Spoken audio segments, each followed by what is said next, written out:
Good evening, everyone. Hello. Oh, come on. Hello. Oh, thank God. Welcome at this very first edition of Redesign Everything Talks, a new event series that is started in collaboration of what design can do with Pakhuis to Zwijger. And what are we going to discuss in this event series? We're going to invite visionary creatives and innovators to delve into climate solutions through the powerful lens of design. We're also going to talk about how we can reframe and reimagine the way we approach design, and we're going to explore circular and regenerative models rather than a linear approach. So my name is Dimfie Brown, and I'm going to guide you through this evening. We have invited a few inspiring speakers. But before I invite them to the stage, we always would like to know our audience a little bit better. And for that, we prepared a little game. And the game goes like this. Under your chair, that already sounds like Oprah. There's not an award. There are two papers. No cars tonight, sorry. There are two papers, a yellow one and a pink one. And we are going to suggest two statements. And one resonates with the pink paper and the other one with the yellow one. And I want you to raise the one that resonates the best with you. So let's go to the first statement. Can I see it on the screen, please? So raise the yellow paper if you feel like, yeah, I identify as a designer. And a pink one if you're not. Oh, I thought I would see many yellow papers, but I also see a lot of pink ones. I think even that the pink ones are, there are more pink ones than yellow ones. Let me just check one here. For example, here's a pink one. Can I ask, what do you do then if you're not a designer? I work in supply chain, so as an analyst, so nothing with design.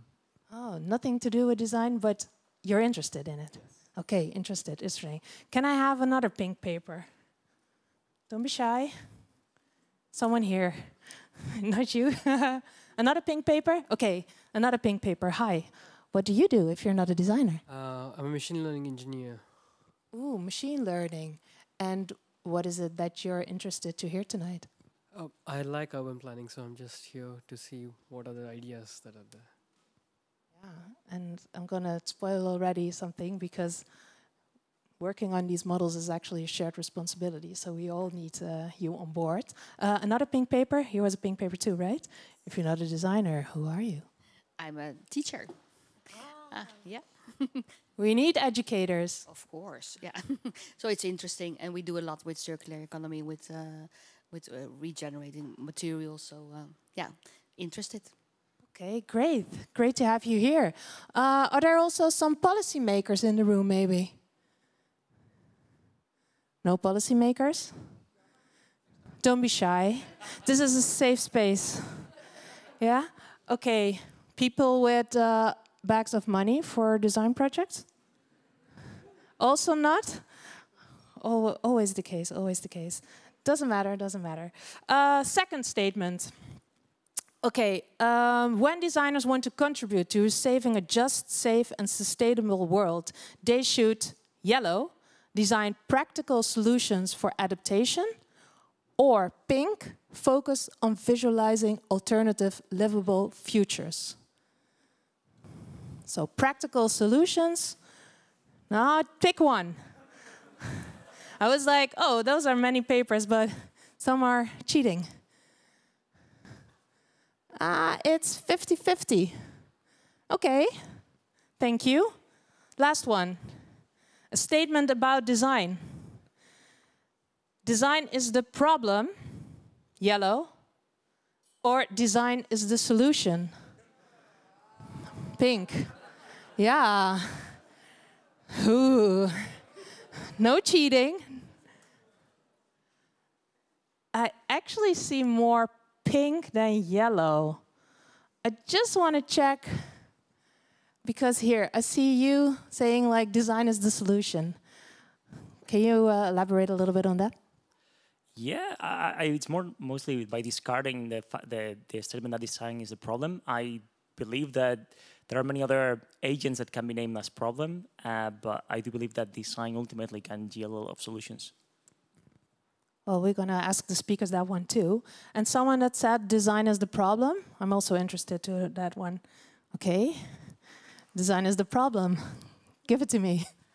Well, I think it depends on what assumptions go into the design, and if they don't actually serve us, then they're the problem. So I think anything that's not designed for us is the problem. So our designs also have design flaws. Yeah. Okay, great. We're going to ask that to the speakers too.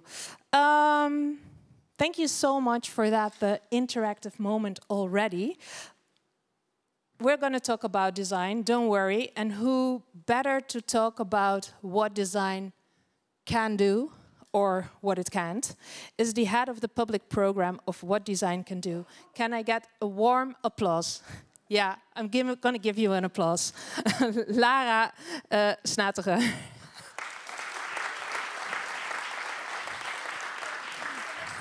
Yeah, just join me. Lara, what design can do? Maybe many people know it already, and maybe there are some people that are new. Can you explain a little bit what design can do is? Yes, I can. What Design Can Do is an international organization, and we advocate using the power of design as a tool for change. And we do that by supporting designers and design projects that contribute to a safe and sustainable world. We also do that by working really hard to convince policy and decision makers that designers need a seat at the table when we address issues, societal issues and environmental issues. We also do that by, we connect designers and those policymakers and decision makers. And we also foster collaboration between designers across geographies, across the globe, but also across disciplines. And we do that through design festivals that we organize across the world as well. And we have design challenges, which are competitions where we ask designers to come up with solutions or innovations around specific climate issues. And we support them with the winners of those competitions. We support them with money and development programs. So you have an all year round program. Why did you start this series in collaboration with Pakhuis Zwijger? Well, first of all, it was great to join forces, of course, with Pakhuis Zwijger, because there's so much knowledge here in this program team and in the whole building, of course. And we also have a lot of experience with organizing events. So we thought, and we have the same goals in a way. So we thought, let's bundle, let's join our forces and reach out to each other's audiences and use each other's skills and experience. And this is the first one, but you're planning to organize more throughout the year, right? Yeah. So the idea is that this is a series. And as you see, it's called Redesign Everything. Redesign Everything Talks. We are still at this moment actually are running a design competition which is called Redesign Everything, and we thought it might be nice to bring together during a series designers and next generation visionaries who are working on this, who are doing this, who can inspire us, but also it's a good way to bring people together, to connect, to share knowledge, to share ideas, to have discussions. And it should be a little bit informal. It's very interactive. We hope to get to know you as well and that you also bring in all your knowledge and ideas. To get back to the challenge, there was an open call at the beginning of this year. Yes. It's closed now, unfortunately, but can you say something about the response you got? Yeah, well, there's other people who know it better than I do, but I do know. It was like over 500 Yeah, we have right? 557 entries we had. In the end, we only can choose 10, unfortunately. And it came from, I think, 77 countries across the world. 73 countries, to be precise, across the world. So we had many responses from everywhere, and with a jury that, with a selection committee that comes from different parts in the world, and an international jury that will choose the winners in this coming May. Yeah, and it's great that you mentioned this because that international perspective, that is really something unique to your organization, right? Because that is what Yeah. you involve in everything. Yeah, that's- Why is the focus so much also on the international part instead of just the Netherlands, for example? Yeah, well, it is of course very important when you address specific issues and you want to look for design solutions or solutions in general, or finding ways to work with it, that you never only focus on what you're doing in your own country, of course. You also always should be aware of what's happening in the rest of the world, because everything you do has an effect on the rest of the world and the other way around.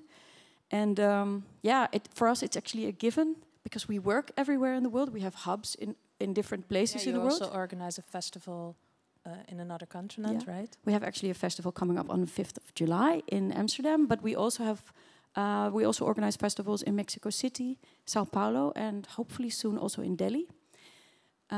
Yeah. Awesome. Last question before you leave the stage and we invite speakers. What are you looking forward the most tonight, or what would you love to hear or investigate? Well, what I really love about these people that are on stage tonight is that they have a various way of reimagining and redesigning the world that we live in. And I'm very much looking forward also to their conversation together, because some of them might be a bit provocative, some of them are very hands-on and practical, some of them are very much thinking about what's going to happen in the future. So I really am looking forward to the panel discussion that they are going to have together. And yeah, interested. And I'm also looking forward what the audience will bring, actually. So do your best. Thank you so much, Lara. Thank you too.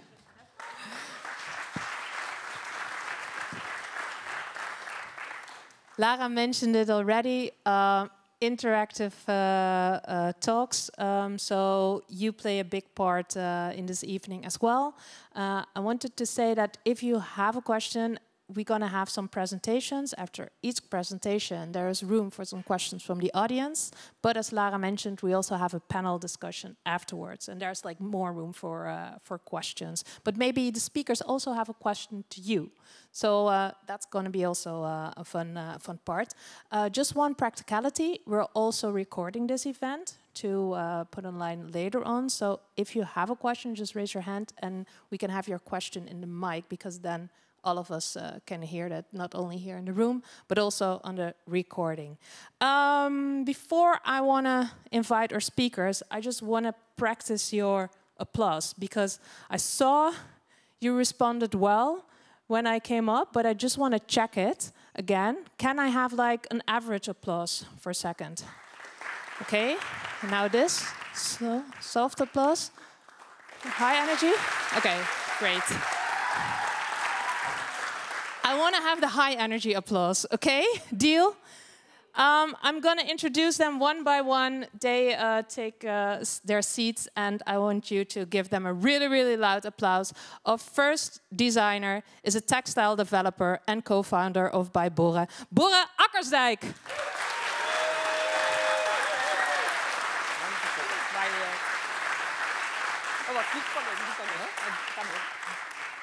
Okay, yeah, I told him wherever you want to take a seat, but then I was like, no, that's my chair. Thank you. So, our second speaker, a speculative designer and design researcher. She took a train from London this morning. Can I have a warm, warm applause for Eche Tan?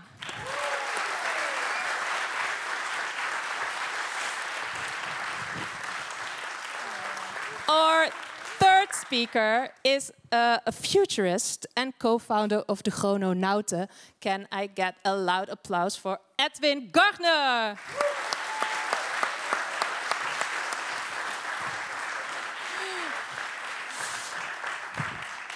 And then, we already mentioned we have one international perspective, but we have another one. And we have a speaker online, and she will be joining soon because she is still doing some last-minute work. Her name is Priyanka Bista, a multi-species designer, educator, and researcher. You can't see her yet, but she can hear you. So one more applause for Priyanka. Hello, everyone. How are you doing? Very well, thank you. Good, thank you. Relaxed. Well, we have a really lovely audience, as you could have, as you heard tonight. I'm going to ask you the same question as I did to the audience. Do you all identify as a designer? Yes. Yes. Yeah. Yeah. Yep. What is a designer to you, and what is its role? Before we delve into your projects. Who wants to go first? You go first. Yeah. I think for me, I can speak for myself only, but for me it is bringing things together that maybe normally don't fit together. Seeing things from a perspective where you question the status quo of, and that can be in function, in everything on and around us. But mostly I see it as a curious asking questions. From my side, that's where my design ideas come from, or my design philosophy. Or Yeah, so also ask the status quo. Yeah. Ece? Yeah, I think I agree with challenging the status quo, because I think that's really important part for me as well. But I try to use design as a tool for debate and storytelling as well. So I think it's really important to have this side of design included in the designer world, I guess. Yeah. And Edwin? Yeah, for me. Any additions? Well, for me, it's mostly a kind of background. So I'm trained as an architect, but I actually don't practice as an architect. And I wouldn't call my practice a design practice, but I still think as a, well, I call myself a futurologist, but, well, whatever that means, we'll get into later. But I think the main thing for me is that it informs me personally how I think and approach the world. So it's a part of me, if I want it or not, because, yeah, it was part of my education and how I was brought up in a way. So it gave me a lens on the world, which I still use. Yeah. So that design lens, what we were talking about in the introduction. introduction. I think it's mostly, I think what I mostly take from it, design means that everything around us is made by us. Does and that also mean that lens therefore also means it can be made differently. Yeah, I would just wanted to say that also means that we can redesign it. Okay. Well, you're at the right stage. Borre, I wanted to start with you. And to introduce you, we have a small clip, because if we want to create lasting change, we need to reimagine the world we're living in, as you just also said it a little bit. You were one of the ambassadors for the Redesign Everything Challenge.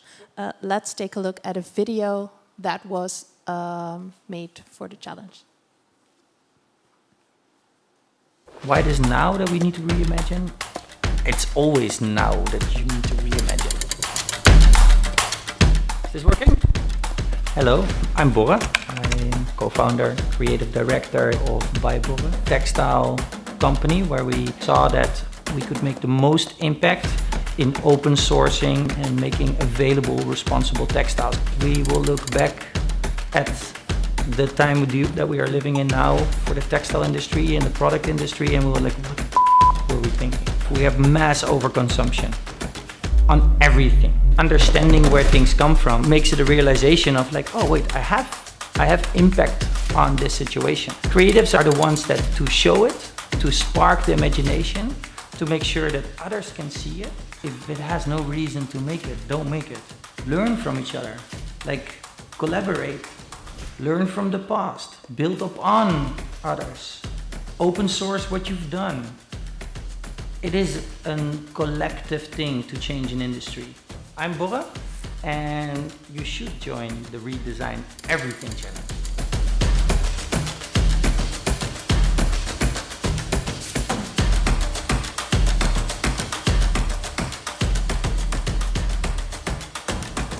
Okay. So 500 people listened. 570. Yeah, thanks to you. Not bad, huh? Borre. By Borre is not a fashion brand, nor it's your ordinary textile factory. what is it then? It's a good question. That question we asked ourselves year over year over year, and it changed year over year over year. How did you start it? I started it because I was very curious about materials.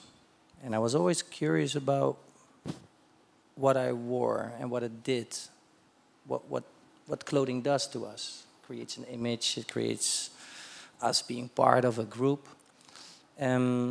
But I never wanted to go to fashion school, so I went to design school like design academy, but it was mostly because I wanted to have a dialogue with all materials. And the material dialogue with textile was one of them. And I think that was where it became very interesting. So something that we are born, wrapped in, and live with it all our lives. And then, but you don't really change it. You don't really make it itself. So I think the moment that I started standing next to the machine, it was the moment that something clicked. It's like, hey, you can influence that. And that was the start. So I began my career as somebody that was going to machines, standing next to machines, weaving machines, knitting machines. I was intrigued by the fibers, by the yarns, so I went to manufacturers where all the fibers and the yarns were made. And the more dialogues I had with the elements of creation, the more I understood that if you can control the process, you can control the outcome. And that was the start. By now, we're a textile company. We went through a lot of phases. We went through a lot of steps. We went through being a fashion company because otherwise nobody understands what you're doing if you do textiles. Because you were making your own collections at the beginning? Exactly. And of course, somebody calls me now. So, no, we were doing own collections because it was... we made textiles before. I wanted to sell textiles. But because we were at the machines, the textiles looked like, well, from that dialogue, an aesthetic came out. Because we influenced the yarns, we influenced the machine, we influenced the program, the digital program. And we loved how that looked. And then we're like, hey, but if you can control this, oh, can we hack this program? So the aesthetic became so different that when we wanted to give it to somebody or sell it or do it, everybody was like, yeah, but that's your aesthetic. That's your thing. And to be able to bring it to market, actually, the only way was to create our own products that people could understand. So that were, in the beginning, like a first pant and a first jacket. And that was it. And when we started showing that, we realized how difficult it actually was. It's not about a good product. It's about how do you get it to market? How do you get it to people to see it? How do you get people to try it? And the funny thing is, if you ask me now, what kind of business do I have or what is hard? It's like, yeah, we have a textile business, and by Borre, our revenue comes from selling meters of textile. Because anybody that puts money into it, or if you want to build a business, is like, what is your business element? But if you ask me what did I challenge in my life, it is not that. It is the textile industry, but I'm not even challenging it. I'm just exploring it and showcasing how you could do better. What I really started challenging was sort of the financial industry, the investor industry, like sort of the product industry, like a lot of other things, marketing. But it's, but in the core, we're a textile company. Yeah, but actually by showing that you can do it in alternative ways, right? Because one of your missions is making that textile industry more transparent. How does your work exemplify the principles of circular and regenerative design in doing so? Well, first, making it accessible is one. I think there's, and transparency is, for me, the next step. Like,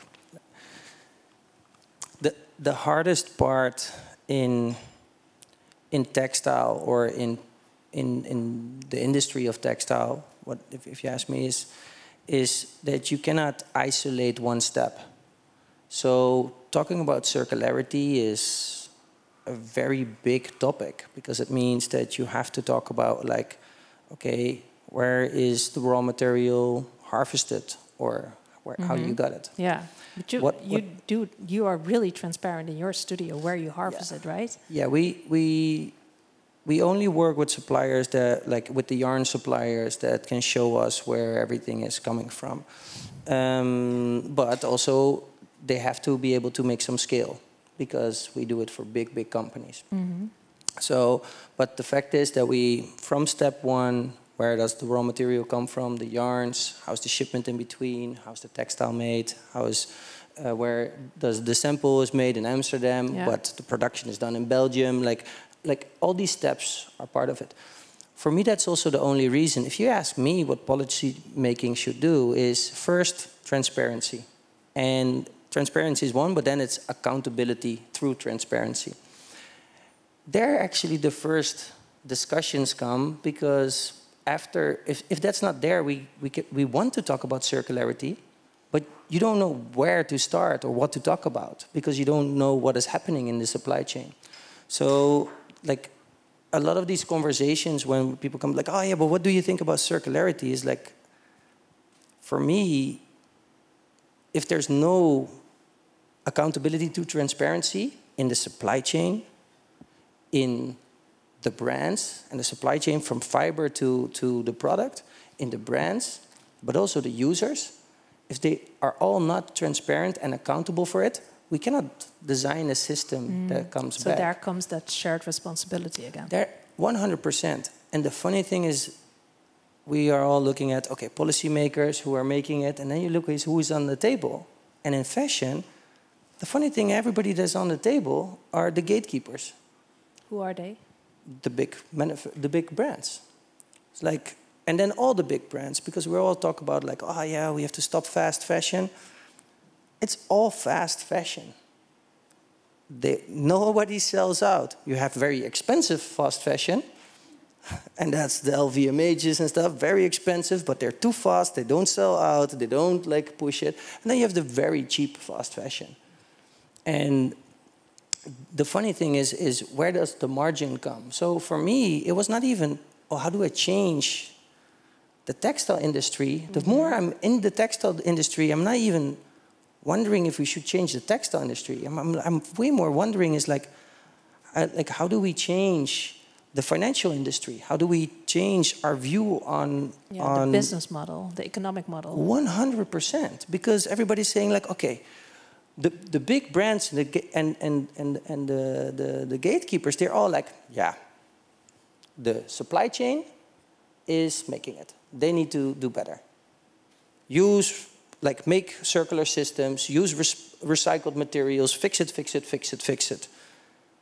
And then they're like, yeah, and the users, or actually, no, they don't even talk about users. They talk about the consumers, the people that have a moment of sale. They need to challenge how they work. And then you're wondering, like, but where does the money get stuck? So the people, the moment of sale, people buy a clothing piece, and 2/3 of it stays in retail. So the 66% of the money stays in retail, just somebody giving it to somebody. Yeah. And the system is broken, so they need it. And then it is another 1/6, 80% stays there. We need to talk about where the money is stuck. Yeah. They need to change. So there are also different levels to redesign. It wasn't just the product. That almost feels like the simplest part. If you're a designer and you're hands-on, that's actually the easy part, because that's the part that everybody loves. Yeah. You can do one, you can do multiple, but it is the system that doesn't want to change. It's the system where the money is stuck. It's the system where it's spreadsheets over, like, product. And that's the funny thing. The more I'm in it, the more I'm, like, struggling with investors, the more I'm struggling with skill, the more I'm struggling with money, instead of, can we make a good product? Let's continue that part in the panel discussion later, because I think the other ones have something to, have 2 pennies to add to that conversation as well. Is there anyone in the room that has a question for Borre? for now. Hey, what is your name and what is your question? I'm Jasper. I had an interesting example myself today. My raincoat is broke. I waited and wore it for 10 years. And I had a discussion. I was looking for a new one in the shop today. And I told the story and I said, yeah, you can buy a new one, but the new one is more sustainable, but lasting less than 10 years, 5, 6 years, because it's more sustainable. I said, okay, interesting. How? Well, that's the answer. The thing is, you can't make things that stop all elements of nature and then expect them to biodegrade. It's made to stop nature. It's made to go against all laws of nature. So the funny thing is, actually, almost in textile, let's speak for my industry, everything we make that we want to make better and more responsible, that's not the same as functionally better as a product.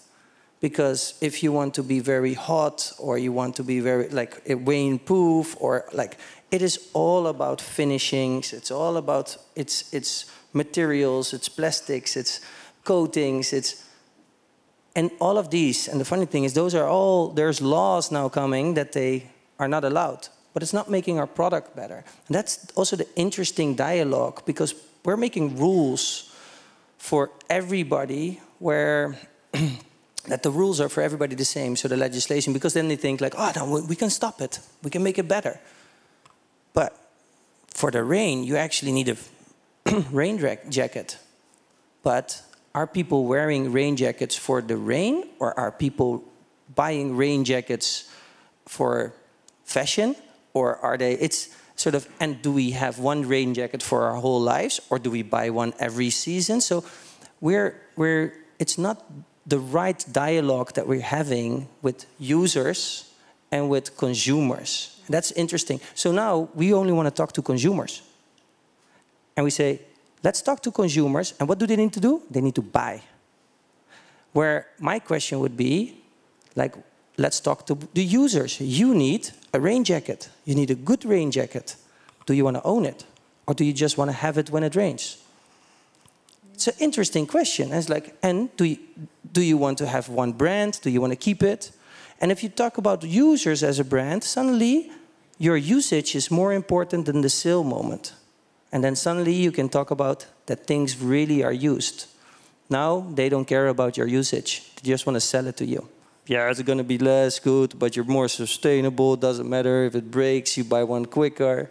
We're having the wrong conversation. So also like with the product making, but that's for you. You're like, fuck, I don't just want a rain jacket.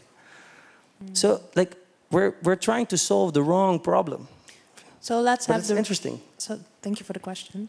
So let's have the right conversation then. How do you envision, when we talk about sustainable textile or actually sustainable fashion in general, how do you envision that future when we talk about redesigning everything, particularly in terms of the scalability, but also the mainstream adaptation? Well, first of all, I think just as we discussed in when was the ban on cigarette commercials?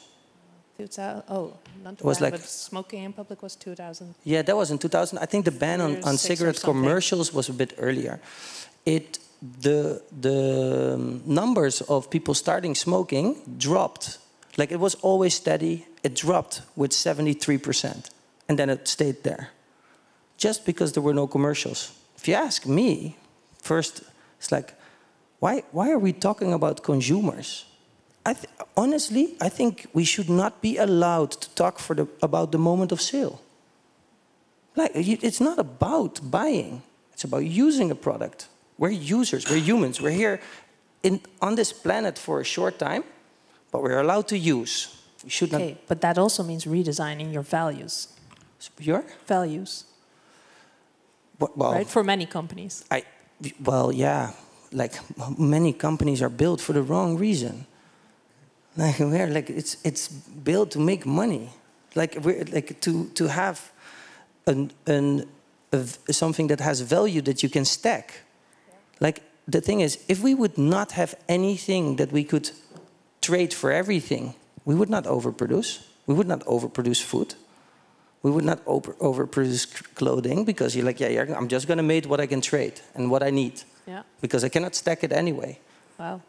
So the challenge is even bigger than we think. Yeah. Yeah, well, for me, it's like I would find it very interesting if we would not be allowed to talk about consumers, and we would talk about users, and then suddenly we would talk about, oh shit, usage is very popular. Usage is where we can make money, because okay, we want to make money, but if it's not the moment of sale, it's the moment of use, and then suddenly it's like, okay, if somebody uses it more, let's inspire them to use it more. And when it breaks, it's a moment of contact. Let's make it very hip. Every season you have a different color of fixing the clothing. Then the moment of repair is suddenly a brand moment. Then, when somebody doesn't want the garment anymore, facilitate sale. So suddenly second hand, third hand is all moments for a brand to activate your users and to earn money. Yeah. And suddenly they have an incentive to do a repair. They have an incentive to make a second-hand brand of like business, and they have an incentive to return the garment, because they are accountable through their transparency. The user too. Yeah. If you don't want it, you have to bring it back. So it's a complete redesign of the models. Well, but suddenly there's an incentive for circularity, and that was your question. Yeah. Why would we do circularity? Not because we have to. You will do circularity because you want to, and because it's interesting. And we're here on this planet and we die. So why the fuck do we own something?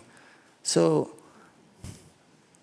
honestly, it's yeah, like that's a lot of food for thought already. But that's why we also invited you. We're going to finish this conversation in the panel, but we also have some other speakers. Yeah, sorry. And I also want to... No, don't apologize, because you said some really relevant things. Etche, talking about users, you have a specific kind of user in your project, and you will prepare the presentation for us about it. So please go ahead, Etche. Does this work? Yeah, okay.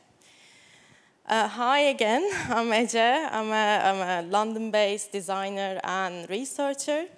So in my practice, I'm interested in creating tangible alternative narratives, so to communicate how the complex issues of today and the impact of our choices and actions might be translated into the future. So for me, speculative design is inherently critical. So I tend to include social commentary, irony, a bit of provocation in my projects. So today, I would like to talk to you about one of my recent projects called Happy Cow.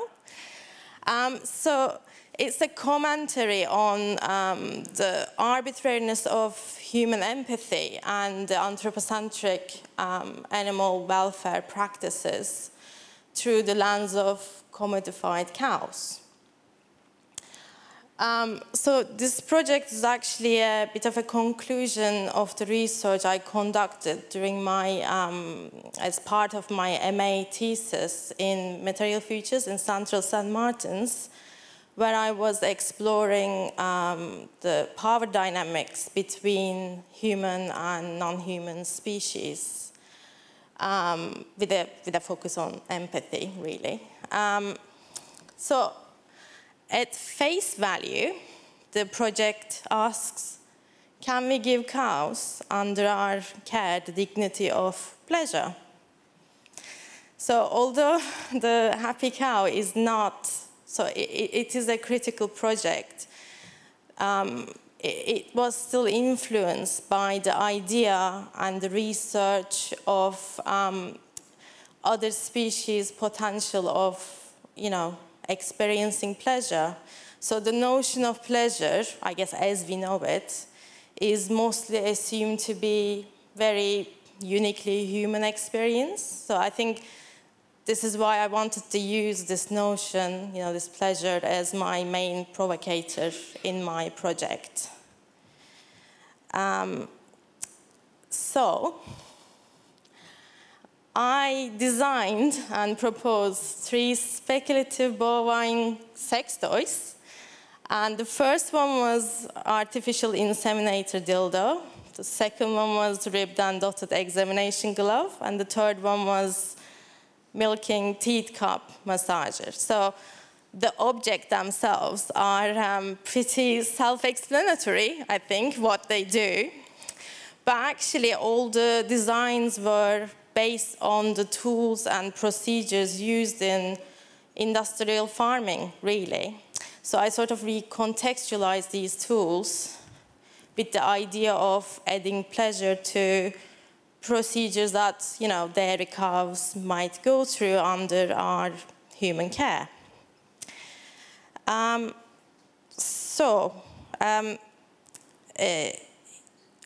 What I wanted to say, sorry, to expand on my project a bit more. So we are living in a society where even to have basic rights of existence, dignity, equality, there's a demand for creating, you know, producing actually a value. So I guess we are in this capitalistic culture and system. We are all consumers, but at the same time consumables. So for example, an animal to us can be a pest, can be a pet, or can be a working animal, like a cow, depending on the value we extract from them. So when we think of our relationship with non-human species, so even our care and empathy is really based on these assigned values. But if you are not a human, they are very arbitrary, very random values. Probably they don't agree. So we admittedly see life through human lens and human perspective and subjectivity. And we often, I think, rely on our own assumptions and biases, you know, when we are dealing with other species as well. So we have this detachment from their life, their realities, and I think, you know, for example, in a short space of time, we can show a pigeon on the street, we can pet our pets at home, donate to an animal charity, watch an animal cartoon and shop for that same animal in the supermarket at the same time, without really thinking anything about their life, or, you know, we don't really think much about these events.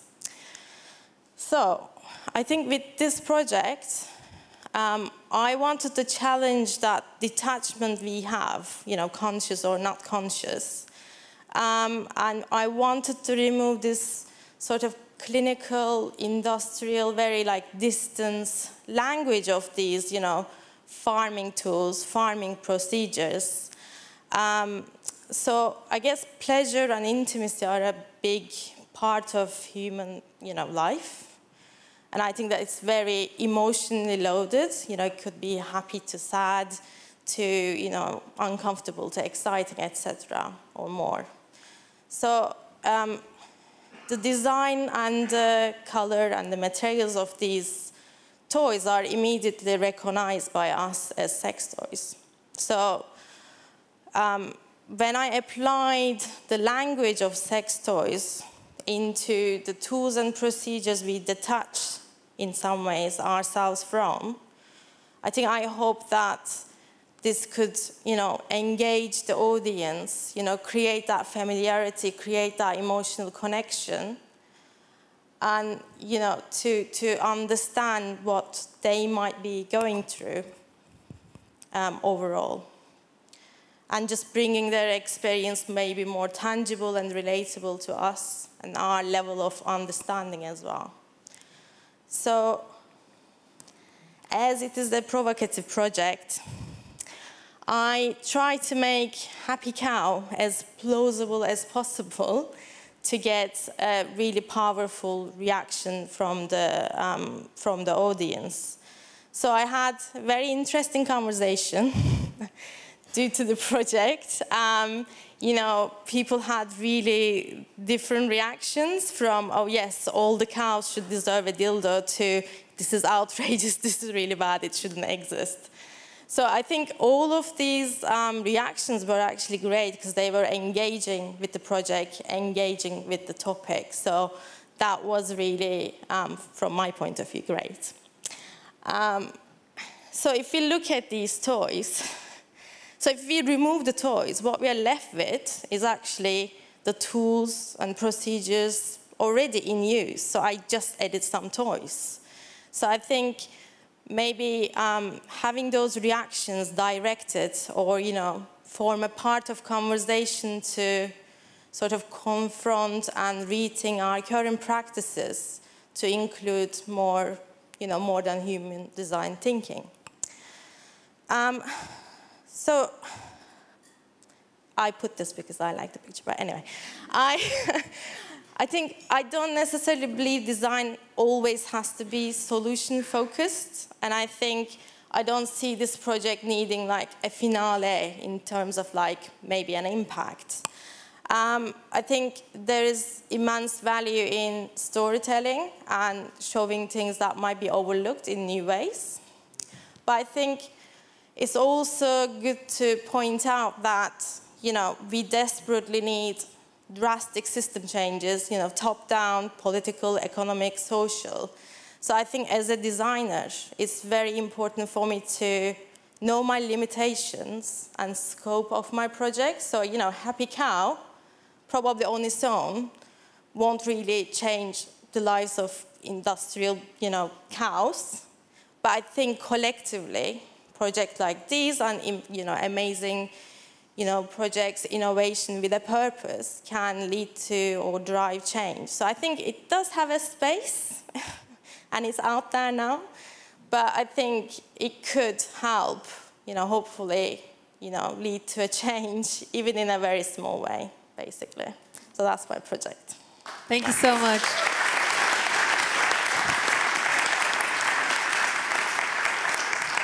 Yeah. So rather than being intended for actual use, this project and the toys are actually meant to serve a critical and provocative they're for us. tool, right? And that actually worked.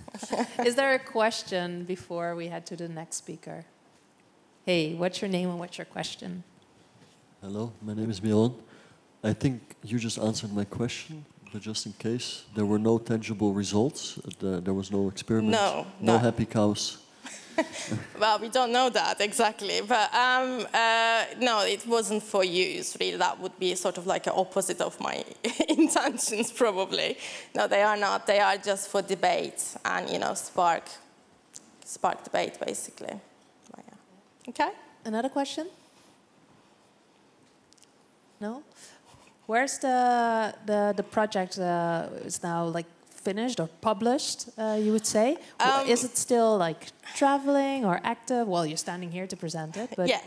So I think it's, for me, I think it's great that it lives and it should continue to live, and it should add to the, maybe, you know, the debates of, you know, around empathy with like non-human species or animal welfare. So I think it's existing, you know, getting talked about and just sparking conversation around these issues. I think it's good for me, basically. Yeah, and adding other perspectives to the design, because this is also nature inclusivity. Right? Yeah, I think, you know, that can be overlooked, but, you know, when we talk about sustainability, environmental, social, I think we need to make sure that it's included, that it's everyone's included in, you know, not just humans. So I think we have to move beyond that human exceptionalism as well. Thank you for now. Okay, thank you. You had one question? Okay, you had an important question, but we're going to save it for later because we are a little bit limited in time. Because we also invited an online speaker, as I mentioned in the beginning. Priyanka Bista, are you there? Hi, yes, I'm here. Okay, hello. We don't see you on the big screen yet, but we will work on that. It's great that you can already hear us. Hi, Priyanka. Hey, there you are. Hi. All wave to Priyanka, please. Yay, hello. Priyanka, where are you located right now? Pittsburgh, actually. Oh, Pittsburgh. Yeah, and you need to give a class after this presentation, right?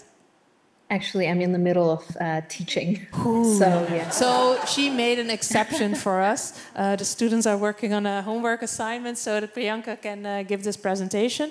Well, then I don't want to waste too much time.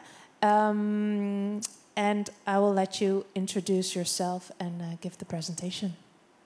Great. I can't share my presentation, sorry. It's disabled. Yeah.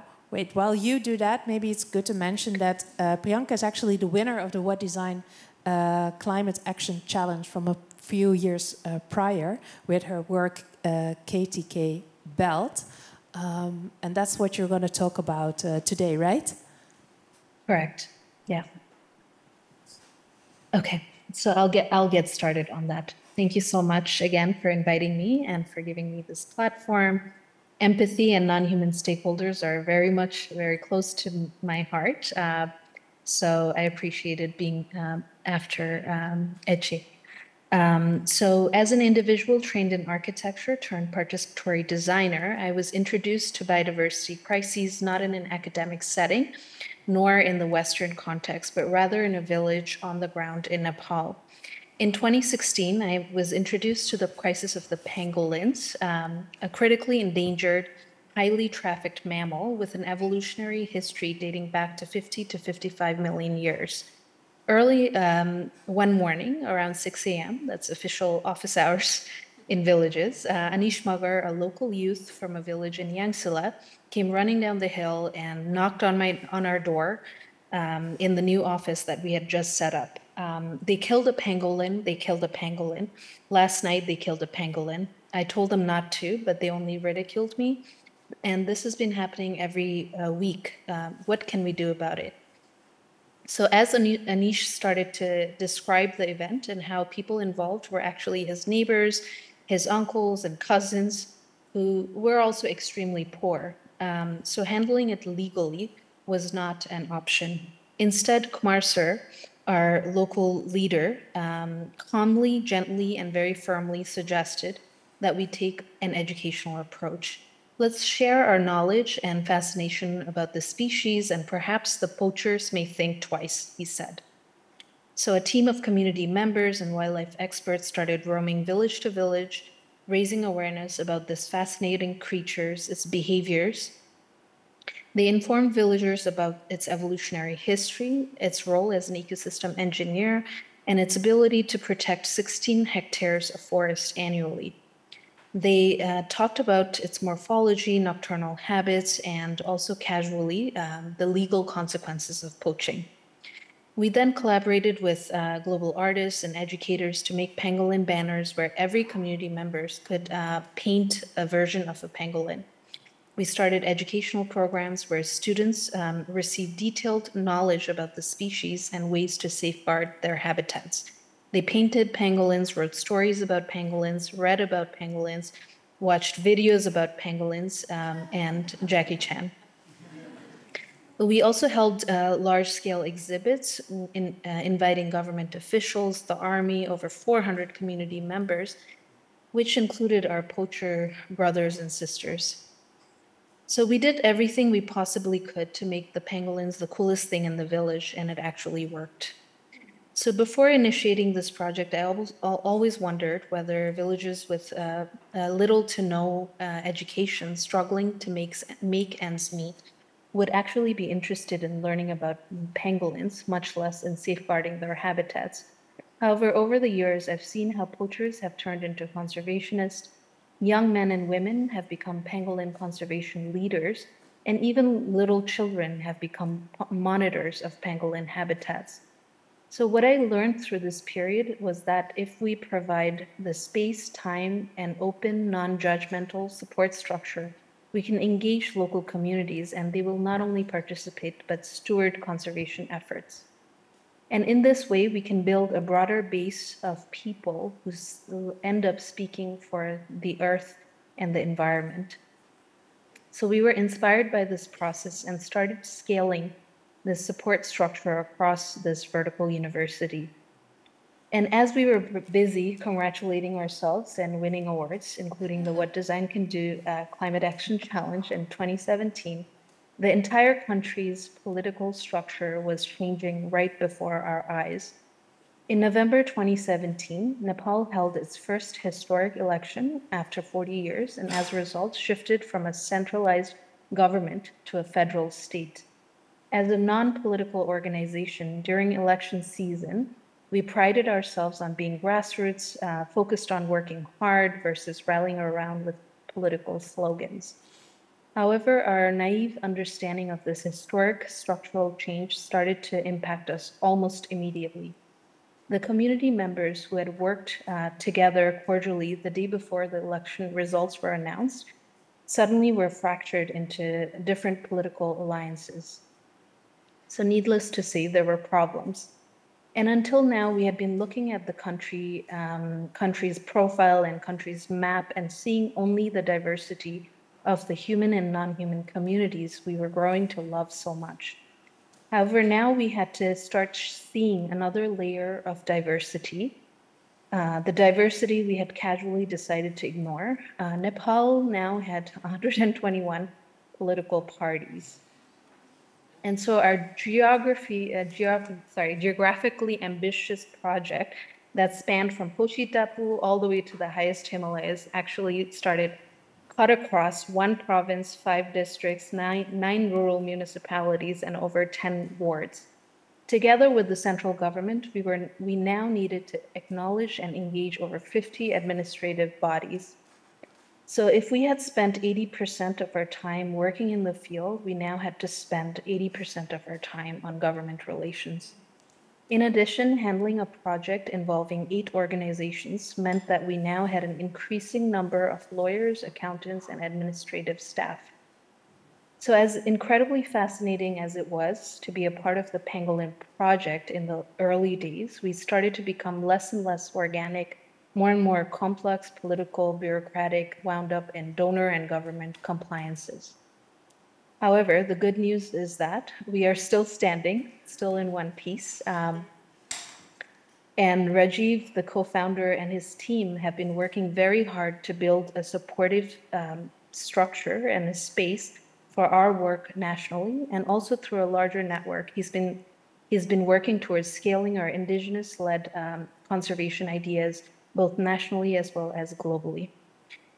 This survival was also a testament to the support structure that we had helped build, which relied on more than 1 or 2 individuals, tens if not hundreds of individuals passionately working towards community-based conservation projects.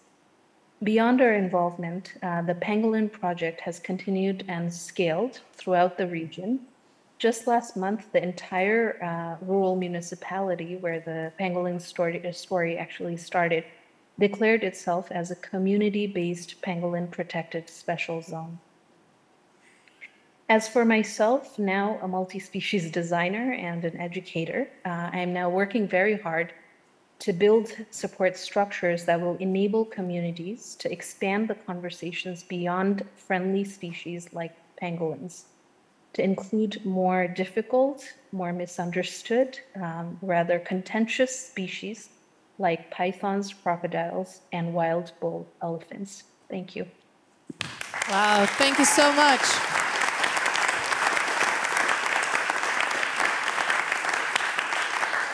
I have one more question for you, but I also want to give the room the opportunity to ask a question. And she's in a hurry, right? So make it short. Yeah. But is there a question? Hey, what's your name and question? Hi, my name is Pedro. Congratulations for the amazing work you've done. My question is, have you worked with other organizations that are working on conservation like WWF, or what's the, in your view, the balance of the impact you can do as your own organization and working with this bigger scope, bigger impact, maybe organizations? Mm-hmm. Actually, we had a bit of difficulty initially to start working with the larger sort of organizations because they, and the government as well, partly because they didn't recognize indigenous community members as potential conservation leaders. And we were pretty firm about our stance about that because they live with species like pangolins all around their farmlands, their habitats, and so they are actually best positioned to protect or kill the species. And so we initially struggled quite a bit. However, now, thanks to Rajiv and all the work that he's been doing and a larger team that we have, they've been working with many different organizations, national entities to create, again, that space to acknowledge community-based conservation, indigenous people also as a part of a conservation strategy as well, or conservation leaders. So I think now is, again, it's gotten much easier, which previously it wasn't. Thank you. For everyone more interested in the work of Priyanka, please check also the vertical university that has been conceived as a framework to teach and conserve biodiversity, vital habitat, and indigenous knowledge. Just one last question also for the designers here in the room that are maybe facing similar challenges. You just said we need to create the space, the time, and an open, non-judgmental infrastructure. Any advice on how to navigate the complexities, whether it's political, non-human, human, the complexities of the incorporating different, the diverse ecological perspectives, whether it's political, non-human, or human, into your design process, particularly when we talk about biodiversity conservation, because you just said like the political part was a really, really big challenge. How not to lose hope? Yeah. I think, again, my co-founder is a lot more patient than I am. So that's why we're still here. I think as a designer, again, I'm teaching at the School of Architecture here at Carnegie Mellon University, and that's a question that is often asked, that I ask of myself, and also my students ask, what is the role of design? And so what the students are now developing are design tools so that the communities are able to actually make that those multi-species future designs or interventions themselves. So it's very much also I bring a lot of participatory design literature as well as tools to start thinking, how do we as designers enable communities or create these support structures that that idea comes from John Haberkin's thinking about how we need to create a support structure where the communities or people can fill in. So I think for me, it's a difficult kind of territory to enter as a designer, but I still feel that there is a really important role that we have, in enabling, again, communities to steward conservation efforts and in designing tools that will help them to move forward in that direction. So some of my students are designing games, some are designing workshop materials that are interactive, some are designing like participatory mapping workshops. So everything, to get people sort of activated. Yeah. Yeah. Really last question. What is needed for you to do your work well? I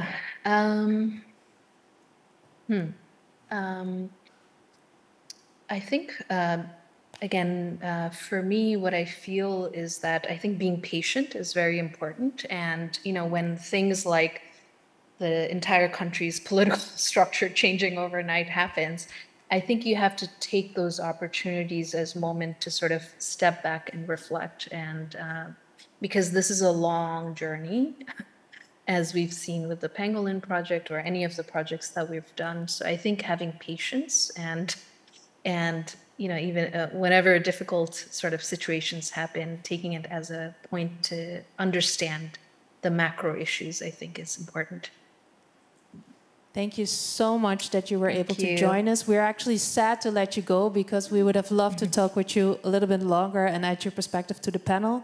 But we thank you so much for these valuable minutes. So can I get one more really, really loud applause for Sikonor all the way in the USA?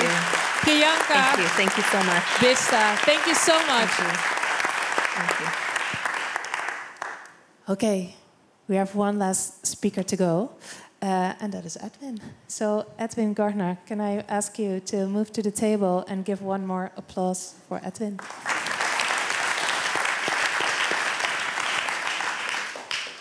Yes, thank you.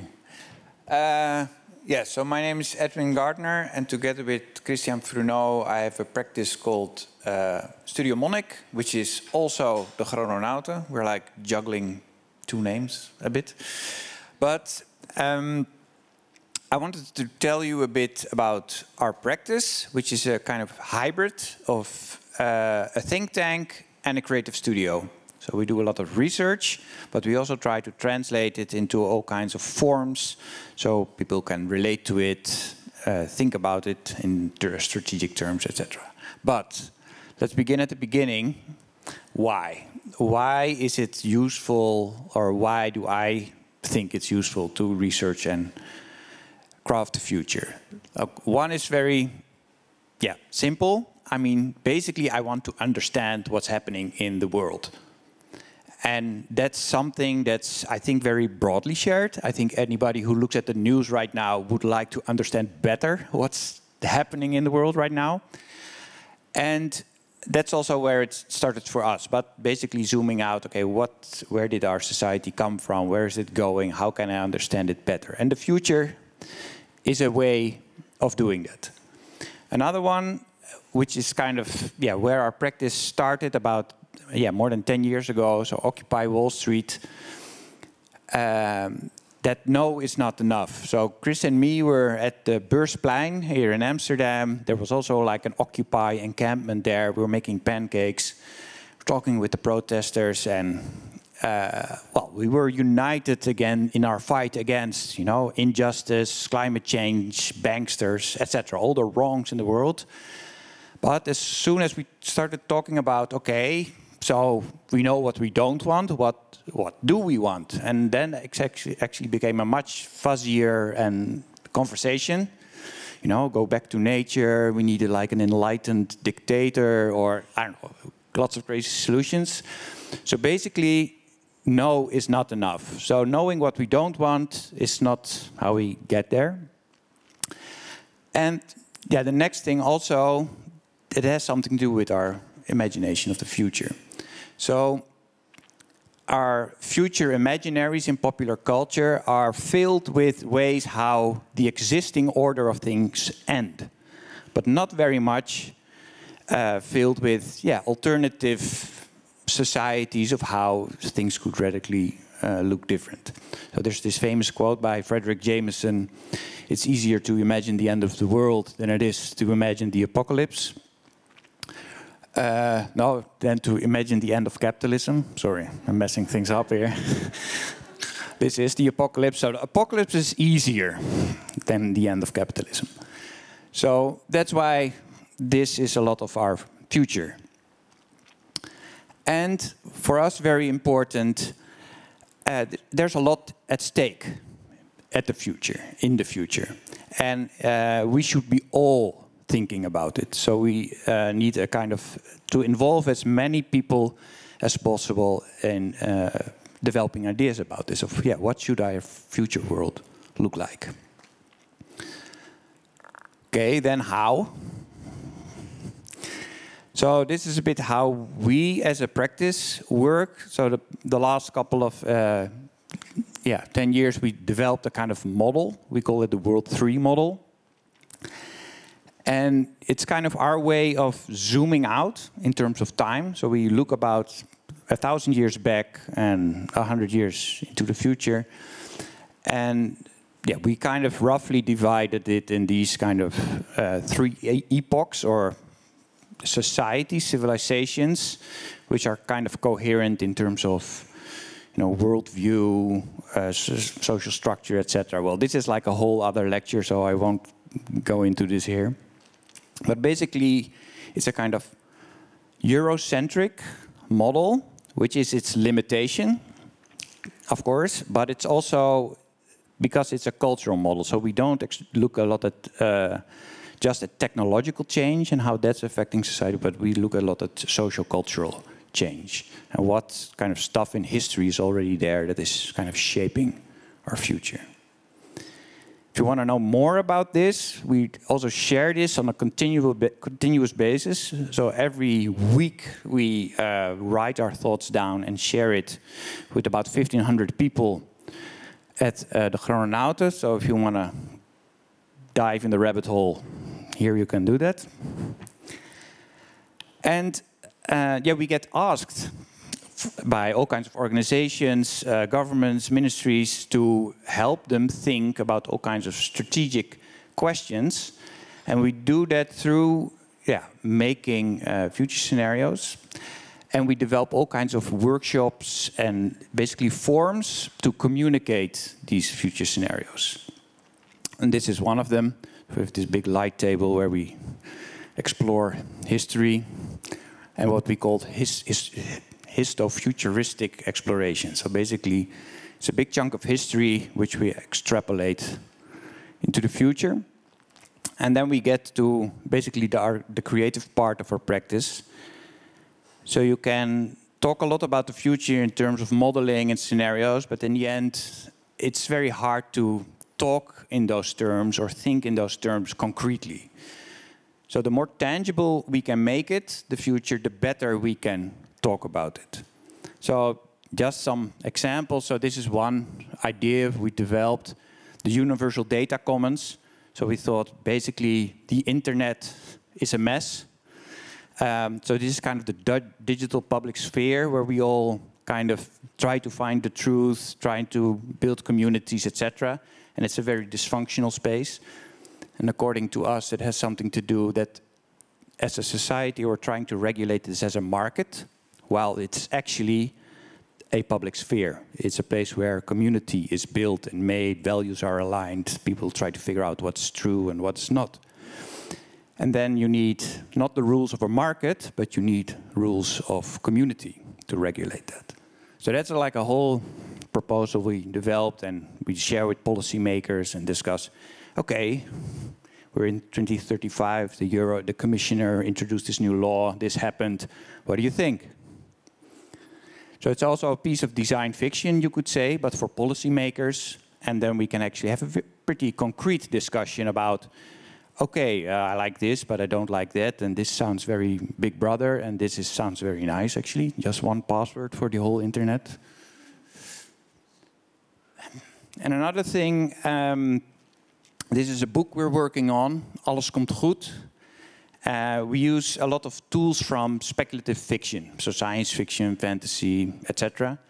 And one of the tools, it's known as world building. So it's basically, if you imagine a future world, or basically any alternative world, people may dress differently, the buildings may look different, your school may work in a different way, behaviors might be different, languages might be different. So this whole world needs to be designed, like thought up from scratch, how this would work. But then, let's see if this, yes. The final piece of the puzzle for us, we usually call this user journeys or stakeholder journeys, but basically what it is, you step into the shoes of somebody who actually lives in a future world. Because that has two sides, like one as a writer. When you start writing from the point of view of somebody who lives in this world, you discover a lot more things. Because when you wake up, I don't know, what does your bedroom smell like? What do you see when you walk out the door? So there's a lot of funky little details you will bump into, and you'll have to ask new questions. So the world gets deeper and richer, you figure out all kinds of weird contradictions you have to figure out. And this is an example we did for the education, for the PO and VO Raad. So it explores basically the impact of digitization and artificial intelligence on what education would look like. And then finally, a lot of these future scenarios and how we present them, visualize them, or we're also making them in, let's say, audio stories, etc. They're all mirrors. So we always say the future we show, I mean, it's not the future, it's not what we think will happen. In that sense, it's like your provocation as well. It's a talking piece. It's to engage in conversation. And it's okay if it makes you angry or if you feel something and you want to talk about it. And what's very important, I think, of the times we live in, we call them liminal times, because basically the old order of things is not really working anymore, but the new one isn't there yet. And that makes our time very confusing, because yeah, the old stuff is not working and the new ones is not there yet. But that's okay. And that's also why it's important that we work on alternatives and that we show them, because these are basically the ingredients for this new world that we're building together. Thank you. Thank you so much.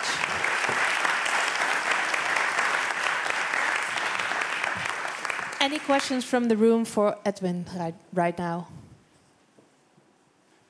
No? Maybe later? Oh, there's one.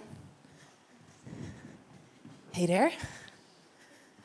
Let me hear your question. Yes. Yeah, I'm curious, because imagining the future is also often a very privileged position to be in the first place, because you actually have the space to think about the future and not struggle just in the present.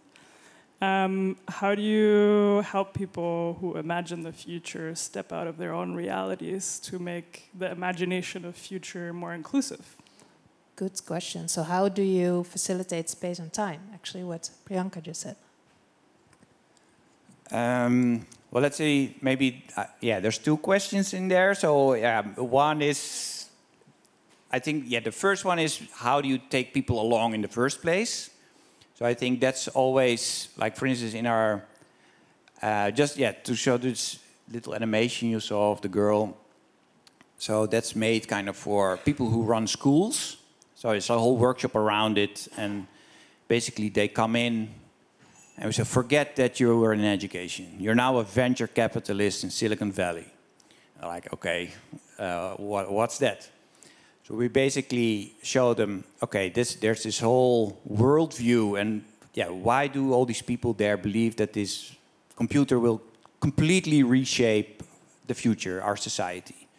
So it's first kind of stepping out of your own way you see the world, and also see, yeah, how are others seeing the world, and that are actually having an influential voice.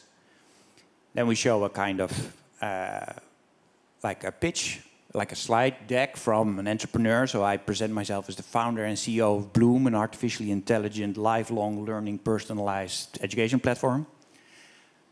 And yeah, they're kind of amazed and confused and scared, because it has, let's say, everything they hoped for, like very personalized education, not this like industrial factory education system we have today. So from an educator's perspective, it gives them a lot of inspiration, but of course it runs on shitloads of data, AI, and so it brings also all the problems, like lock-in, AI bias, where does your data go, etc., all the important questions they need to think about. And then eventually, because now they're venture capitalists, so they have to decide if they want to invest in this or not. And they have to balance these two ideas in their head, like as an educator and as somebody who now believes in the powers of the computer and making money for them.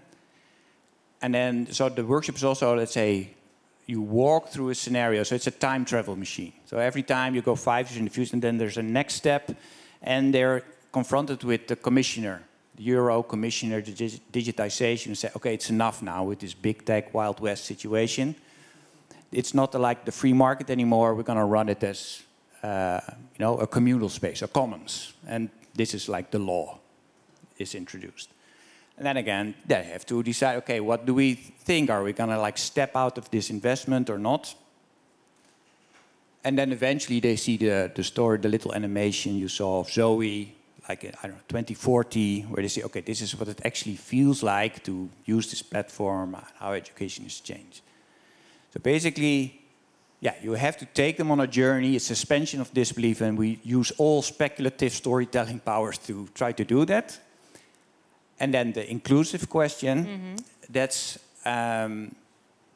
actually the most important question. That's right? an important question. Because we talked about the design flaws in our systems, and they affect the communities that often don't have or get the space and time and non-judgmental infrastructure to engage. That is definitely a hard step because, we work on assignment, like at least, well, not like, for instance, Alles komt goed. So this image you see now is from this book.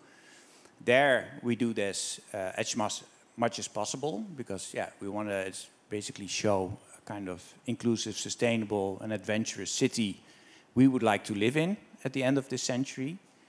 And of course, in the stories you craft, you make a kind of inclusive representation. So we are, in that sense, we are normative in the kind of worlds we show. But of course, who your clients are, there's of course a lot of communities, and that's why I also showed this. There's also black people in the future. A lot of groups are excluded from imaginaries. Queer people and disabled people. But I mean, that's getting better. That was much worse. I mean, it was a very male, white-dominated space, from the 50s, 60s, 70s, sci-fi. I mean, you can basically... So that's getting better, but it's still... you have to fight. That's an ongoing struggle to have everybody represented. And also for everybody to make these kind of... But that's also, I think, why, for instance, Afrofuturism is like a super inspirational kind of way of using speculative fiction to kind of claim a future imaginary outside of, like, let's say, the canon that's already there. And that's mostly Western-dominated perspective. Maybe already glide a little bit in the discussion, because this was actually also one of my questions that I had for all of you. Is there any of the other designers that wants to add something to this, or maybe the room? Pretty sure there are also people in the room that have an opinion about it. Any of you? Or should I go to, hey, what's your name? And what are your 2 cents? Hello, my name is Marta. I have a question maybe for all of you that's related to this, to the previous question. Is you mentioned that there's not really a clear scenario for the future, for people and for governments.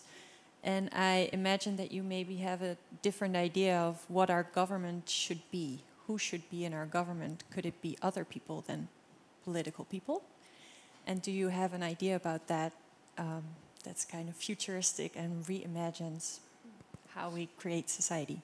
Maybe an additional role for a designer. Yeah.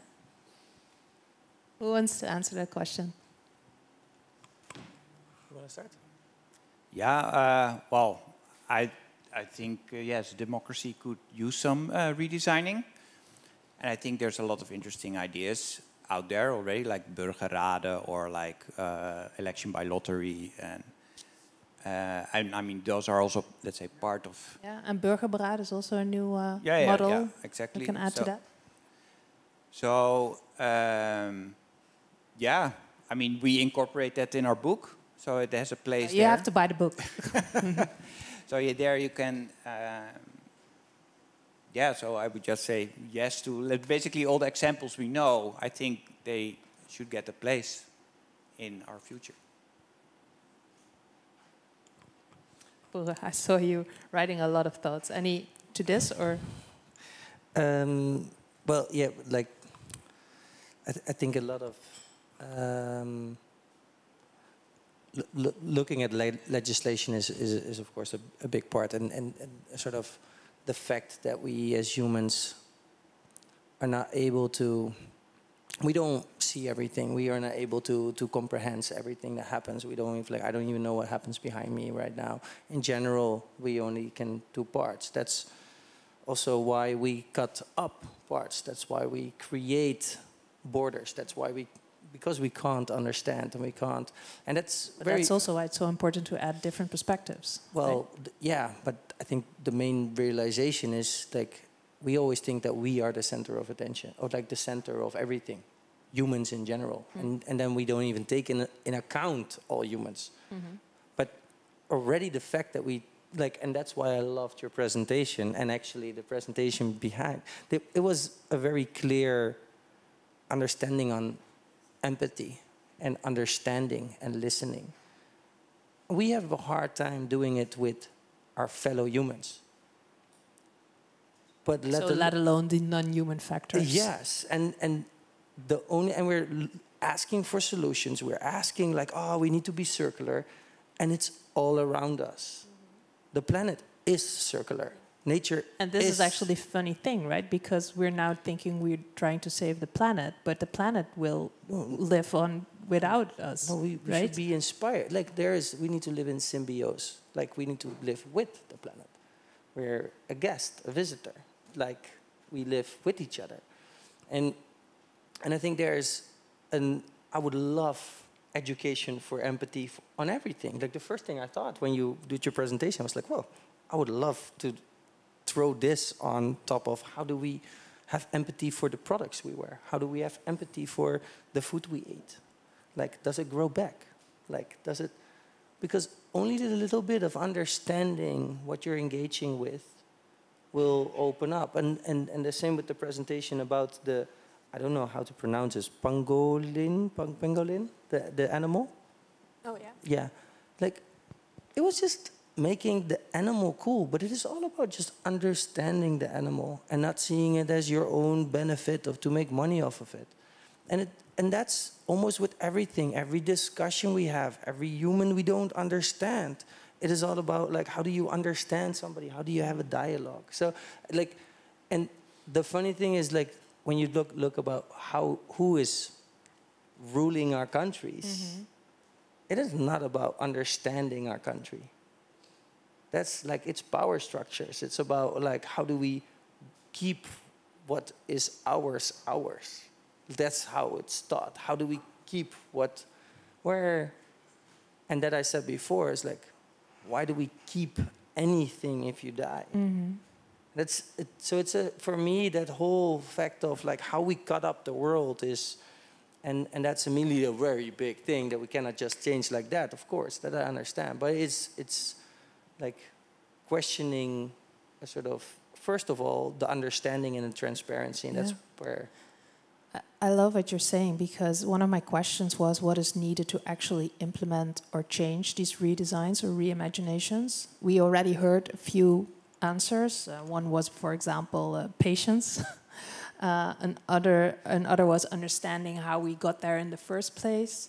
We also talked about seeing our users as users and not as consumers. But is maybe the answer empathy? 100%. Yeah, I mean, empathy is...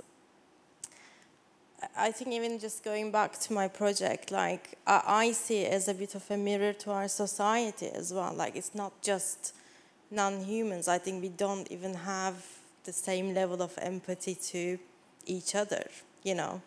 We still see, you know, others, you know, differ others. Like, I think it's important. I think for me also the future is, sorry, I'm just meddling with the question a bit, but it's going to be a version of the consequences of today. So it's not going to be some, you know, random scenario either. So, you know, when we're talking about sort of inclusivity, I also feel that basically just these issues are intersectional as well. Like, you know, we can't quite separate. We can't just, you know, tackle environment without tackling the social issues. So I think they are not like, we don't have, I think as designers, we don't have like just simple solutions. So I think it's bit by bit, hopefully, but I think empathy is quite important overall. But, you know, I'm biased, obviously. Edwin, I see you thinking. Oh, well, I think actually, yeah, the transparency issue, I think, is actually, it goes very far and wide. And I think so for instance, this universal data commons, that's also a key idea in that. And I think also in democracy and running our institutions, I think all of these, a lot of our institutional world runs on secrecy. So yeah, that, you know, you have a kind of separate space where things are agreed, ideas are exchanged, or etc. And I think one of the, and also let's say our digital domain is also like a quasi, I mean, most of what actually matters is hidden. I mean, we all have our contacts, you know, we can app and chat and whatever. But it's all, of course, manipulated by algorithms that run on very different kinds of interests, not like finding the truth, not building empathy. I mean, yeah, like extreme empathy, like being really angry about something or really sad, and using that for commercial gains. But I think as soon as you get transparency of the algorithm, it should be audited. I mean, it's like, you know, business models, how all public decision making should be transparent. I think all of these things, and that's of course, that's one of the things. Also, it's a bit like the supply chain issue. Technically, it's not complicated. The same thing with a lot of our institutions. Like if you look what technically is possible with digital technology, all these making stuff transparent is super simple technically. Like the stuff that's blocking it is very different. It's like politics, legacy issues, power, etc. But I think that's all the things that are not that transparent. Yeah, but I think that, so if you have a radically transparent world, a lot of these questions, like what can you be empathetic with? Yeah, it's a limit just with the pangolin. If you just know more, it already changes the whole conversation, and it's about the non-judgmental knowing, just learning what is this, and yes, people can make up their own mind. Everybody's pretty smart if you give them transparency. I also want to address another topic, because collaboration is often key in driving meaningful change, whether we talk about like addressing climate change or conserving biodiversity. Who should be involved in this conversation? Or maybe even better, who is still missing from that conversation? When we talk about collaborating on these issues, there's so much you can do as a designer. Oh, you mean, yeah, okay. Like who yeah, do for you example, all have need on the table? Other creatives or philosophers or policymakers, bigger industries, certain communities. Well, what I see, I can only speak from about, your like, own perspective. From my perspective and from textile, like it is, you like everybody said like, oh, change it from within, and then but you need a few things. Like you cannot change that industry. Like you said too. Like there needs to be full transparency to see what is actually really happening, and nobody will give full transparency because that is their like how do you say it? That is where they make their money. Mm-hmm. That is what their like. Yeah, their so you want to protect what's yours. That's their big business secrets. So what you see is that the only reason why they would move is if that there is a push towards it. So like there is a push towards transparency, and that you only get through legislation. So there's always like for instance the whole industry, there is the ones that make it, the ones that use it, and the ones that brand it. But then all of that needs to be legislated to a point where they can all see what is happening. So there will never be, in the situation that we're now, it will be very hard to change an industry that is already there if you don't have legislation. You can build a new industry. So who's responsible then? Well, you need examples before you can legislate. So that's what you're doing. And that's where designers come in, and that's where like pioneers come in, and that where communities come in, and that's not like always inventing. That's just coming together and working together and showcasing that it matters. If we all come to the street, or if we all like change our habits, or if we speak out and it gets picked up. So there's loads. So it's also the power of the people, like. Yeah, but I think also one of the parts, I think also that with the legislation, or let's say the ministries or institutions that make the policy and inform our legislators, at least what happened in Holland, but in a lot of, let's say, at least the Western world, is that a lot of craftsmanship and like knowledge, expertise about stuff actually disappeared out of these ministries. So for instance, like the Ministry of Rijkswaterstaat, who builds the roads and stuff, there's no engineer hardly working there anymore. You saw it also at the Ministry of Housing. So in a way, it's not even the collaborators, it's just the people who, for instance, are, make the kinds of laws for the supply chains and textile industries should actually be also people who are very knowledgeable, who kind of understand. And now it somehow has become very separate worlds, very process-driven, kind of protocol world, and people with a lot of knowledge, who actually make things, know how things, kind of mastery of how the world is made. So we do mind a designer in politics. Any questions from the audience? I have some last questions, but before we wrap up, I want to give you the opportunity as well. Hey there, what is your name and what is the question? Oh, hi, hello. My name's Michelle, and it's a bit of a bonkers question, really. Let's end hopeful, right? Okay, so as humans, we have the technology and we probably have the know-how to develop an app so that we can understand the language and what trees think. Develop an empathy with them. They are the oldest living things on this planet. Some of them are thousands of years old.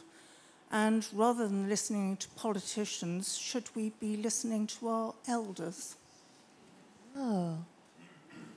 And including the trees.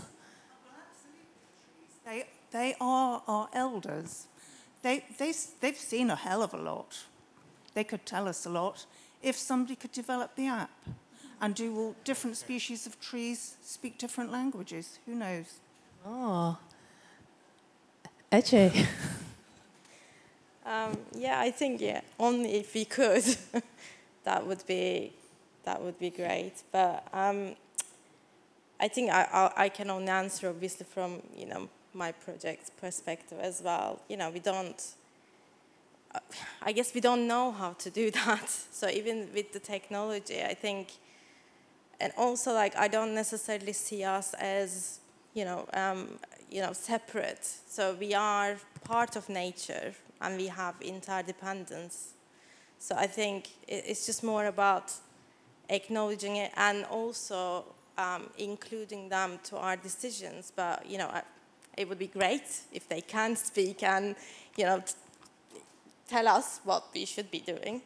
But I'm not sure if that would happen yet.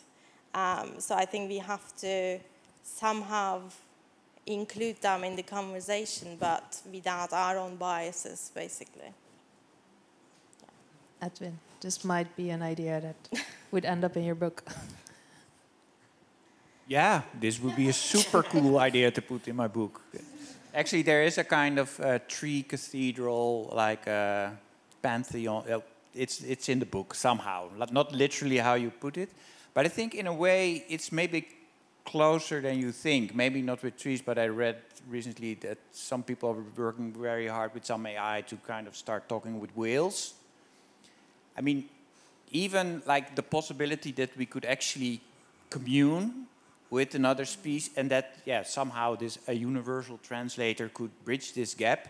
I mean, just that kind of shock would already be pretty mind-blowing. This is almost like having contact with alien species, but on our planet.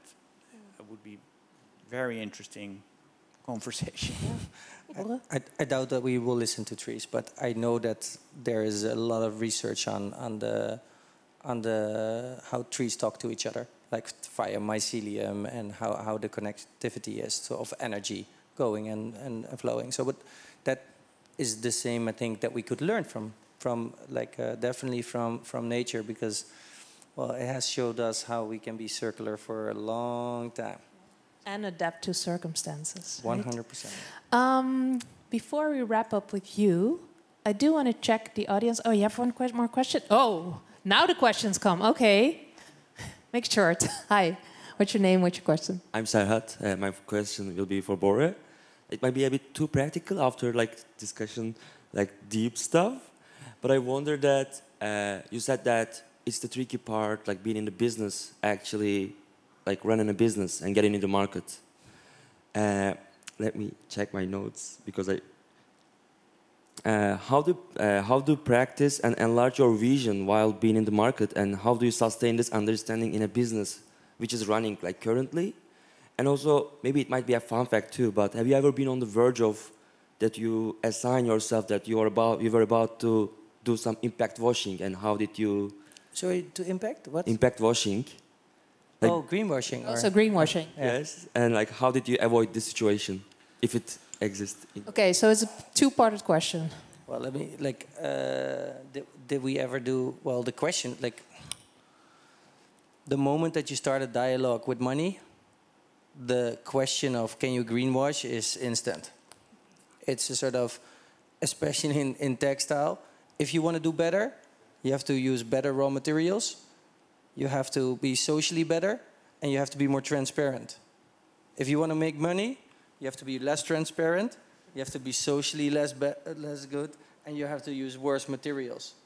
So the moment that you talk to investors or you start a business, suddenly those two collide. They're not the same as how do you make a good product. Yeah, it's very responsible, but it's a less functional product, like what we just talked about. So that happens all the time. And yes, we tried other yarns because suddenly they were like, but that is recycled. Is it better? Well, maybe we don't know, but it sounds better. And then it was way worse. So, running a business and having a vision how to change it is almost always clashes. But if you want to change an industry, you have to understand the industry. So I learned the most from being in the industry, from failing, from almost going bankrupt, from trying to get money again, having an issue with your investors or talk to everybody. That's the interesting part, because suddenly you understand that it is not just about the product. You can have the best idea in the world. If nobody sees it, it doesn't matter. So there's so much more to it, and that's what you said, we have to work with the world that we're in. So you also have to be part of the world that we're in, and that's, I think, with the business making is the interesting part. And how do you not fall in a trap of greenwashing with collaborators? Well, I'm not sure if you can never... It is never that you can do the best, because sort of, honestly, then I would answer to a lot of my collaborators is, did you already sell the products? And they're like, no, but we are intending to. Well, if you didn't sell them, we're not going to make them. But that doesn't work in this instant. So you have to move towards also a bit how the business is. So the debates are very interesting, but the best answer is a lot of times too far away from the reality. So you do have to find your own reality check where your collaborator is going to collaborate. Otherwise, they just check out. Yeah, thank you. I have another question. To anyone specific or in general? In general? Okay, what is your name and your question? My name is Zainab. So I kind of just wanted to bring in the concept of pluriverse into the discussion a little bit, because we kept talking about different futures, different possibilities, but we constantly have this binary notion of as if we are going from this one specific system like the capitalist system that we're in right now to another one. And I'm wondering if in any one of your works includes possibilities of different systems coexisting and how they would coexist together from different values, from different places, different cultures. Yeah, isn't that maybe the phase we're in now? Also a question. Anyone? Yeah, I think. Yeah, it's more the question is, do we need radical change? Sorry? Does it has to be radical? Don't think so. Like, that's not necessarily my question, but it's more so, does it need to be one singular new universal concept? Because the whole concept of globalism and universalism is also built upon a lot of Western capitalist assumptions. So then why don't we just accept that there won't be one singular new paradigm, but there can be multiple different paradigms from multiple different realities that coexist in this world? And how do we navigate that? I think multiple. I mean, just like today or like the whole of history, I mean, there's never been like a completely universal system that kind of wrapped all cultures all over the planet. I mean, there's some hunter-gatherer cultures still. I mean, of course, it's very marginal. There's a communist regime, etc. So, and I think also, at least for me, a future is interesting if it's eclectic, if there's contradictions. Otherwise, you have like a utopian, you know, fixed, locked system, which is also in a way not very credible to people, because then it's, yeah, a utopian proposal. So I think, yes, there will be multiple systems, but for instance, in how we model our, like with this World 3 model, we look a lot at what is the foundational information technology in a society. So is a society, is it an oral culture that basically runs on the spoken word? Yeah, it's a very different kind of way how people work socially, the kind of institutions you can build. Basically the written word, especially with the printing press, basically that's the foundational technology of modernity. It made bureaucracies, professionalism, paper money, novels, etc. And now, yeah, we're getting the computer, which is a new foundational information technology, which allows for a very new way of organizing. How that exactly will pan out, it's kind of unclear. I mean, modernity started in 1450 and, well, ended somewhere, I don't know, now-ish. So it's a very messy process, took like 600 years or so.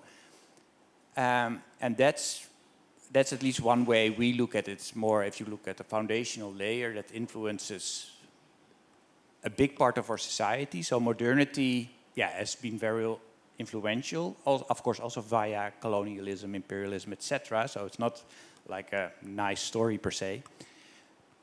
But yeah, but I think the isms, the capitalisms, etc., that's like a bit that will be kind of mixed. I think people will implement, let's say, a computer very differently in different places, different cultures with different ideas. Are you hopeful for the future? Eventually, yes. I thought there was one last question that I didn't get a chance to address. Okay, last question from the audience, and then we're going to wrap up. Ooh. Oh, chair. Hey there. What's your name? What's your question? Hi, I'm Vikas. Can I hold it? Oh, thank you.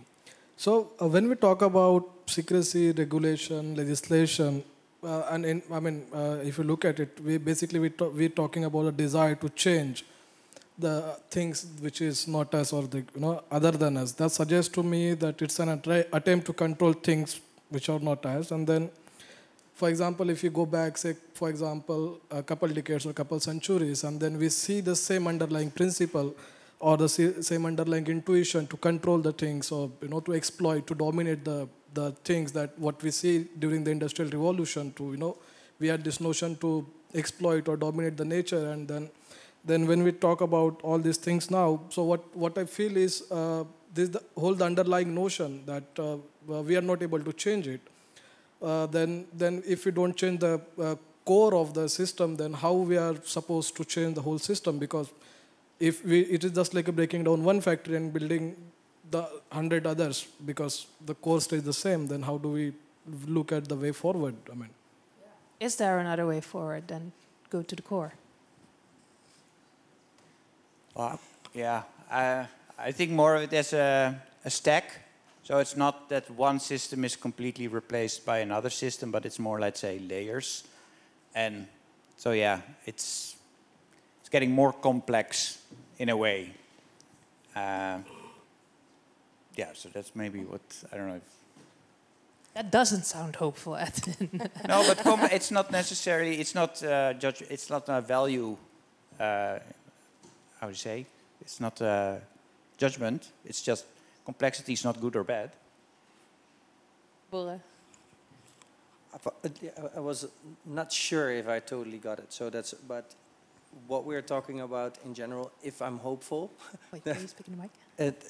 If I'm hopeful and how the systems come together, I think in general, understanding of how system works and how to communicate and how to get a global view, digitization can help. And with everything we've done, it goes way to the worst side before it finds balance. And that's what I'm seeing, like in digitization, in new systems building, coming from a very old system of textile, like relatively old textiles, but also the industrialization, one of the earlier businesses that globalized for everybody, that moved around because it became materials were cheaper somewhere else, labor was cheaper, and it totally had to collapse or push forward. And I believe that digitization and knowledge and sharing that will have the ability to educate everybody from birth. And that we are, that because humans adapt, it's what we... So does that also mean that in the textile industry... Does that also mean that in the textile industry, the core is changing? I think the whole system will be changing. And the thing is, you see that like the raw materials and the bases are becoming more expensive. And that's a hard realization. So even that we want to look at spreadsheet, or the status quo wants to still look at spreadsheets, the reality is that the raw materials are more expensive, the energy is more expensive. So what they've done is not possible anymore. Yeah. So they have to The whole business model is not sustainable anymore. It is not. So I think so if you don't find balance, if it's out of balance, at one point it breaks. So in the end, I do believe that systems will have to find balance, because that's the only way how you can maintain it. If it's too much, it will, one hand or another will break. Mm-hmm. So I do believe that certain systems will find balance, and that balance survives, because that is the only thing that really can survive. And one way to accelerate it is through design. Yeah. We're going to slowly wrap up, but I want to get back to you because we had some statements in the beginning. Who feels like after this conversation, they changed their own opinion about whether they are or are not a designer? Nobody? Still the same? I'm not going to ask, so feel free to raise your hand. Okay, so everyone is still with the how you identify. Okay, that's good, no identity crisis. The other one was when designers want to contribute achieving a just, safe and sustainable world, they should, 1, design practical solutions for adaptation, or 2, focus on reimagining and visualizing alternative livable futures. Anyone changed their opinion today? Oh, great. One believer. Well, one changer. One is all we needed. One is all we needed. Then the statement about design. 1 was design is the problem. 2 was design is the solution. Anyone change their opinion? Okay, a little bit more. Damn. Well, do you have to change? No. Change is not always a better thing. We wanted to make some impact, right? But we don't know whether it's the right way or the wrong way. But we did spark some conversation and food for thought. Just a last advice from you guys. We saw there are a lot of designers in the room. the designers who are passionate about integrating sustainability in their work, but may face resistance or obstacles within the industry. Do you have any advice for them? And then also, do you have any advice for the non-creatives in the room? Patience. Always patience. So we stick to the patience? A lot of patience. For all of us? For everybody. But we're running out of time, right? Well, even then, like it is a matter. No, just go through, do it, keep on going. Like I think there's a. If every time that somebody said like, well, it will not work, or then if I would give, if any time somebody said it wouldn't work, I would get money. I didn't have to work. So that just keep on going, keep on going. I think patience is the key. Patience and dedication. Yeah. Eche? Should I just say empathy? Yes, for sure. Well, empathy, that's noted. No, I think we all have to keep talking, keep going, really. I agree with that. We just have to keep trying to improve, and it doesn't have to be drastic changes, you know. It could be, you know, alternatives, it could be legislation, it could be, you know, anything we can do, because we know what's not working. So I think we just have to improve. There's no other way, I think. If we want to be hopeful, we have to change. Edwin? Well, I thought about the second part of your question, like what the non-designers could do. Actually, yeah, I think one of the parts for non-designers, I think, is more to embrace in a way, let's say, the craftsmanship of the discipline that you have. So I think somehow creativity or being a creative somehow is attached to design and arts. But I think what's really been underestimated and what we need to revive is craftsmanship and mastery in whatever you do. So everybody, so don't get stuck like in the world of bureaucracy and protocols, but try to recognize what is actually the craftsmanship that I have and how can I actually cultivate that, develop and contribute through that in whatever place you're working or operating. Mm-hmm. And that's basically the same. A designer is just somebody who's find your skill exercising their craft, and you can exercise your craft in any context, but you should, you know, approach it with respect, dedication, and also cultivate it as a craft. And I think that's, if we do that as a society, I think that's a good thing in general. Thank you so much for that advice. With these words, I want to end this first edition of the Redesigning Everything talks, collaboration between What Design Can Do and Pakhuis de Zwijger. Can I have one more applause for Priyanka Bista, although she can hear it, but she will see the recording. Edwin Gardner, Eche Tan, and Borre Akkersdijk.